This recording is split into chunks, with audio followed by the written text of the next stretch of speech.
Talaja Mahuva highway પર આવેલ બોરડા ગામ નજીક બોલેરો કાર પલટી ખાઈ ગયો, જેમાં હોસ્પિટલ પરથી જાણવા મળતી માહિતી મુજબ તળાજા મહુવા હાઈવે પર આવેલ બોરડા ગામ નજીક એક બોલેરો કાર પલટી ખાઈ જતા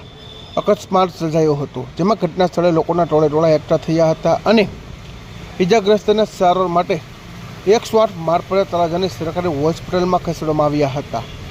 આ અકસ્માતમાં કુલ 3 વ્યક્તિઓને નાની મોટી ઇજાઓ થઈ હતી, જેને સારવાર માટે તળાજાની સરકારી હોસ્પિટલમાં ખસેડવામાં આવ્યા હતા।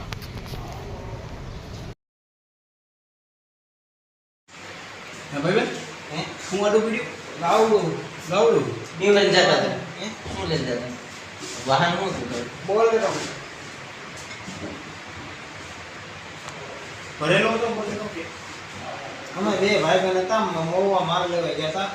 બોલેરો પેક બોડીનો તો ભાવ કાઢો પડ્યો, હું તારા ગયો ને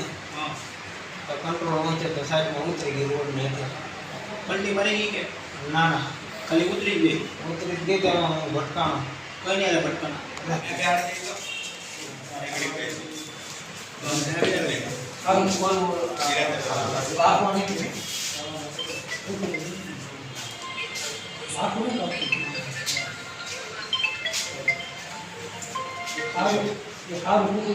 જોરદાર